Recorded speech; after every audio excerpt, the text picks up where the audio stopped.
after... I'm sorry, I'm gonna be jumping in between. Like, some of the stuff happened when I was younger, some of the stuff happened in my teens, some of the stuff happened, like, in my early 20s. You're still in your early 20s. No, I'm like in my late 20s at this point. You're 25. Yeah, this is like this is like the in-between. Okay. So, this is my late 20s, I think. Or I'm calling it that, because I feel, Mid-20s. my mid-20s, Anyway, so, when I moved into a student house near the university in Bloemfontein, I started seeing a lot of stuff moving around. And like glasses move or just random stuff, but this is the first place I actually managed to like astral project properly, where I physically got out of my I got out of my body and I walked around my room. Yeah. And I walked up, and I think this was the stupidest thing I could have done, but I got up and I walked to the mirror and I looked in the mirror and I saw myself. But I didn't have eyes. Ew. Yeah, no. It was very scary, but it was very, very cool at the same time. Because I didn't have eyes. My eyes were pitch black. And they were large holes. But inside I saw stars and space. Okay. Which was very cool. Yeah. And apparently you're not supposed to go to mirrors when you astral project. Oh. Yeah. Brilliant. Anyway, so after that... I moved into another place where I lived, closer to Praderplein, and I lived on my own for a few years, like 4 years, yeah. And I'd see stuff moving like cups and plates and random knickknacks I had around the house. Most of my stuff, books or whatever. Yeah. Okay. And I just usually wrote it off as, hey, maybe I'm drunk, maybe I'm high, or whatever. Just to fucking tell my brain, hey, you didn't really see that didn't really happen. Because it's easier for me, it was easier for me to cope mentally. Yeah. Because you don't necessarily want to accept that what you saw was real. Oh, yeah. So... I've had stuff around me quite a bit, and it's very scary. And the worst part is the last place I lived in on my own is by Prader. This was right after my grandma went to an old age home in Danielscale we're close to my aunt. And so we went to my grandmother's house in de Wetsdorp, and we just took a bunch of stuff that my grandma was like, just take whatever you want, she's not going to use it. Yeah. So I'll bring it to you. It's in the big house. Okay. It's this plastic container full of old photographs. Okay. And this is from my great-grandfather's time. Yeah. See, this was when they lived on the farm, and... there's just random family members and stuff like that. Yeah. But I swear to God, I have seen fog from it. And then stuff moves. And, yeah. So, I ended up treating that box with the utmost respect I could. Yeah. I didn't disrespect it at all. Yeah, definitely. And, because it's part of my heritage. Yeah. Where I came from. And, yeah, it's just... I don't think it was necessarily out to harm me or anything. But, yeah. That is interesting. Very interesting. Also, speaking of fog, so when I used to work at Studio One, the tattoo studio. Yeah. We were sitting in the what do you call it? The foyer. Waiting room? Yeah, the waiting room. Yeah. So I was sitting in the waiting room, and there was this candelabra, like this huge candle stand. Yeah. Right, very old thing. Yeah. And there was this thick fog moving from it, and I was like, no way. And everyone was like, no way. I don't think they saw it, but they saw my reaction to it, and it was like, I don't think I would lie about some shit like that. I mean, No. that's just weird. Yeah. And apparently, the one guy, Andre, actually said that most of the furniture and stuff that they buy was like from antique stores and stuff like that. Makes sense. So, yeah, it was very scary. It was very scary. I can imagine. Also, Andre had this, I think it was a McFarlane, those big not statues, those big figures. Yeah. And it was of Willy Wonka. Okay. Johnny Depp, Willy Wonka. Yeah. And it was not voice activated, but it was motion sensitive. So when you come close to it, it talks. It says a phrase from the movie. Yeah. And it was by his station at a point, and then it was outside, whatever. And but the thing doesn't work. And one day this thing just starts talking. No. And he freaked out. Yeah. We freaked out because it was funny and it was weird, And yeah. That's interesting as well because I mean we both done tattoos and stuff, so we know. I wouldn't compare a tattoo studio to a hotel, but people talk about all their darkest stuff to us while we're tattooing. Yeah, well, you get to know a person on a much – deeper level than a lot of people, I think. Not just that, but you're technically like a therapist to them. So while you're tattooing, people are just going on, and you're just like, ah. Yeah. And a lot of, like, with people that I've spoken to, a lot of, like, sometimes they just talk about dark stuff they've done or experienced in their life, or literally therapy. Definitely. I definitely agree with the whole therapy thing. So, I mean, that area it's lingering with whatever they've left behind. For sure. Because they leave, they're fine. They're like, I'm good now. Yeah, also remember, you're wiping off their blood constantly, so... Exactly. Little things you don't necessarily think of at the time. That's also secondhand stuff. Yeah. My mom and I have this thing where it's like, someone's trying to throw away like something and it's like, don't do that, it's an antique, we'll take it. Yeah. And they were like, why is stuff moving around the house? Well. Yeah. Weird thing. In high school, I actually wrote this short story about this sports columnist. So he wrote for a newspaper and everything, and he lived in this apartment building, and in the building underneath there was this young girl that was possessed. Mm-hmm. And a priest came to do an exorcism and whatever, and the demon was exorcised. Yeah. But the demon ended up moving a floor up through the walls. Because the thing is, the demon had no place to go, so it went up. Yeah. So it attached itself to this sports columnist microwave. I know it seems stupid. Yeah, but so like this little short story I wrote in high school. Yeah. So basically, the demon ends up attaching itself to the microwave, and it ends up killing this fella. It opens a portal to hell, and he just lops this fella's head off with an axe, and he's like, "We're going to hell now." Wow. Yeah. Wow. So, demons definitely, demons, spirits, evil entities, whatever you want to call it, bad stuff, spirits. Yeah.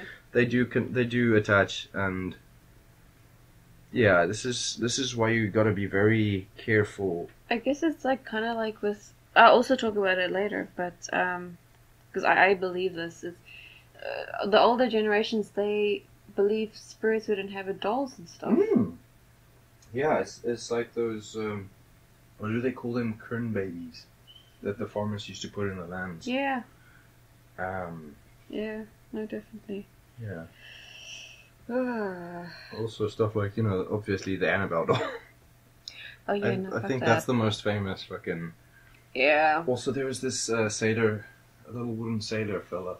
Oh yes, him. Yeah. I can't remember his name. I think they literally based Chucky off of it. I don't want to say his name was Timothy. Yeah, but he did, something like that anyway. Yeah. Anything. I don't want to look him up because he freaks me out. Yeah, he's like got this blank face. Yeah. Yeah. Oh, that guy. Yeah. So, with this note my mother made, I was 2 years old, and she's talking about my dad's father. Okay. Now, my dad, you could ask him stuff, and he's like, I don't know. Like, where's your family come from? I don't know. Okay. Literally, I don't know what, we just know his family is half some Dutch kind of thing. That's it. Makes sense. So, him forgetting this detail is also, I guess, part of his. I don't know. So she wrote here, Caylynne's paternal grandfather died 2 years before she was born, but she would tell Dion, Grandpa Eric's favorite fruit is strawberries. Dion had forgotten that fact himself. Caylynne also said Grandpa Eric loves flying kites. Caylynne had never seen a kite or flown one, yet she knew all about them. Dion said that was true. His dad had loved kites, but Dion had also forgotten about this too. Weird. That's weird. So clearly you were conversing with your grandfather. Oh, it gets weirder. Oh god. It wasn't just him. Oh no. I was like involved the whole family. Nice. Let's see. Yeah, again more. Oh, here's another note on Tyler. I see. Caylynne's friend Tyler's still with her, 8+ years, 10 years old. Long curly red hair, lots of freckles. That's basically what she mentioned before. Yeah. Again, me still telling people's auras. But this time I was now telling what my brother was, because by this time he was born as well. Okay, so there's this one. Caylynne told me details of my great aunt Tekla. She passed away after lingering in a coma after a stroke. As I worked close to the hospital, I visited in my lunch hour most days till she died. I was then heavily pregnant with Caylynne. Caylynne was very young when she told me, holding up her thumb, Tekla's thumb is so sore. She goes on to tell me that Tekla looks like, goes on to tell me what Tekla looks like, how she wears her hair. I show her the family photo album. She picks her out immediately. Weird. Not just as an old lady, but all ages, as a young girl and old. I thought I would show her our wedding video and ask her to point out where Tekla is, believing she would not know. I watched the video. I cannot see her through, though I know she was there. I get Caylynne to watch the video. I ask her, where is Tekla sitting? She watches and points immediately, there behind Omi. I suppose that's Omi. I guess that was my father's mother. Makes sense. And I catch a small glimpse of her arm and recognize her brooch, which she always wore. My mom, for some reason, when I ask her later if she remembered where Aunt Tekla sat at our wedding, she says she does not know why, but she knows Tekla sat directly behind my mother-in-law. Yes, Omi was definitely my, that Mommy had always stuck, Mommy had always stuck, but she did not know why. A while later, not having said any more strange or normal things, my mom said I started doubting what we had experienced, or rather wondered if Caylynne had lost her gift, in bracket. Okay. Saw Caylynne approaching us with her hands cupped. She said, "Here is my moth," very happily, saying, "Bertie, Bertie, my moth." Bertie was Tekla's husband's name. He died a couple of weeks before Tekla. Whoa. That is scary. Here's my moth. That is scary. Bro, I was like, every parent's like, yeah, so that was my experience with that relative. I don't know if you want me to do another relative. Yeah, that's awesome. So at this point, I am 5 years old, and my mother writes, in the mornings, Caylynne would tell me Ari had been to visit her again. But not to worry, she was not scared. I asked her what he does. She tells me he watches over her and sits on her bed and tickles her. Oh my god. She says he is kind. He wears a coat, even though it is summer, and a hat. Later, he just goes. Oh my god. When Caylynne was 8, my great aunt Aggie told me when I told her the story, believed it was her father, Harry, who she says was a medium. He was Caylynne's great-great-grandfather. Aunt Ag says she remembered as a child her father got messages from departed souls who then passed these messages on to friends and family of the departed souls, telling them their loved ones were all right. He even got their addresses right and gave details of the dead person's personal life no one could have known about. Scary. So I also didn't write it down, but she said that I used to talk about his friends who'd come visit me with him. Wow. So I remember my mom and grand telling my great grandmother about this. She just broke down like crying because she was even like she's skeptical about this stuff, but she was like, that's my father. No way. Yeah. That's super cool. Yeah. That's awesome. Yeah. So that was interesting. Another one. It's not like ghost story-ish, but it's weird. Yeah, no, it's definitely supernatural. Oh no, this one yeah. So I was 3 years old. We were living in Cape Town. My uncle was bad, like he was very ill. Basically dying. Oh no. I think my mom explained that he was given some medication in the army and it had messed up everything. Oh no. And doctors even said there was no hope. Each day was the same, desperate. My uncle barely clinging on. We were losing him and everything. There was just one setback after the other. She wrote phone calls from the hospital in the middle of the night, saying, "Come, it's time." Yeah. After one such night and another day dawning, he was still clinging to life, wasted and weak. My mom was very despondent. Caylynne went inside and drew a picture. Gave this picture to my mom, saying that my uncle is going to be fine. Look at the rainbow coming out of his tummy. I did not even know it. Yeah, he had colon trouble, but I did not even know this. That is odd. Yeah. She just knew he was very ill. The drawing showed my uncle was lying down with a colorful rainbow coming out of his stomach area. My mom was standing on my brother's flat balcony from which you could see a beautiful mountain. Caylynne standing beside her when with no warning or reason a rainbow appeared. At this point, so like I said, I my uncle was like dying. Yeah. And I drew this rainbow coming out of his stomach. Yes. And my grand saw a rainbow then coming out behind like this mountain thing. Yeah. And she was like, okay.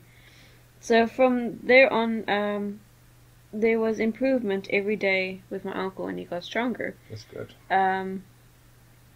He didn't obviously remember anything because he was like drugged up and everything. Makes sense. Yeah, so my mom believed the whole reason we were there in Cape Town was to be there for my mother for her mother and her brother during this thing. Yeah. So that was interesting. That's very nice. So. Yeah. So it's nice to see that not all these experiences were negative. Yeah, no, definitely. But that kind of thing, like, it's interesting because it's not like a ghosty thing, but yeah, it's like a kid who's able to experience these things. Like, hey, he's gonna be fine. Yeah. Just. No, that's very cool. Yeah. But like you said, when you start going to school and stuff like that gets, you kind of, I wouldn't say lose that part of you. Yeah. That second sight, if you want to call it that. Yeah. I just think you kind of start learning to ignore it. Yeah, not just that. I think I remember, like, obviously at school I was bullied a lot. I think a lot of kids also had a role in that in pushing me away from it. Because like, oh, you're not a normal kid. Yeah, no, I agree. Yeah, I agree. Also, we just had to pause because there's a cat meowing outside, and it sounds fucking terrifying. It sounds scary as hell because it was a month ago at this point, where our one cat Wednesday's father actually passed away abruptly, and we had to bury him, and he's kind of just buried right outside our window. Yeah. It's like I said, the wind is going at it right now. And Yeah. we actually found Wednesday outside. We so found which is Wednesday brilliant. outside, thank God, because it's quite windy and it's very cold. But there's some cat. We don't know what. Yeah, I think it's Pugsley's dad. Yeah. He's just going at it outside, just yelling, Yeah. and yeah. Ugh, Anyway. it's very scary. It's very. It sounds very eerie outside right now. Not to mention we've seen things walking around. We've heard things walking around outside. Yeah, especially that one night you were like, "Hey, wake up!" I was like, "I am not waking up. I don't want to wake up." Yeah, like I hear somebody right outside a window walking around. You're like, mm-mm. No, it's raining, Caylynne. It's raining. I'm like, mm-mm. Anyway. Nice to know when something's happening. I'll be the one with the battle. Oh no! When someone's in the house, don't worry, I got us. Except for someone right outside. Oh no! See, they're outside the window. I can't do anything. If they're inside, I can. I'm joking. No, but we live in a very safe. It's beyond gated community at this point. Yeah, I mean, there's security and everything. but it's also like the home to the wildlife. So. Yeah, like there was obviously the leopard roams, Yeah. but not by us. It's the next area over. Literally across the street. Yes. Literally right across the street, and we heard like the leopard going. Like Yeah, but he was probably like right next door to us. He was just like, "Hey guys," and we Yeah. were like, "Hey Yeah, man, but we're there's gonna still- stay indoors." but there's literally no chance of him getting through this electrified fence. I mean, this fence has killed turtles and snakes and stuff daily, which is awful. But it's there for our protection. The leopard can't come through here. If it could, it would have. But I think it was last year, like the leopard actually did end up taking a small child there by the Kruger, that area, Yeah, just before you get to the gate for Malalang. yeah, And it's awful. yeah, very awful, negligent parenting, in my opinion. Yeah, no, definitely. Yeah, so see, what puts us apart from them is they don't have electric fences and stuff like that. We do. Yeah, And there are security every now and then that do come up and down here. So we He's still going. yeah, Oh, shame, poor fella. yeah. But yeah, like you're saying, we're basically safe. Yeah, we're basically safe. Yeah. It's just eerie sounds. That's Yeah. about it. Also, we meditate quite often, and we have protection trinkets as well. Because of stuff. Because of what we've experienced. Because of what we've experienced, we do the whole protection meditation, protection trinkets, work with ruins, a lot of weird occult stuff that most people wouldn't necessarily understand, but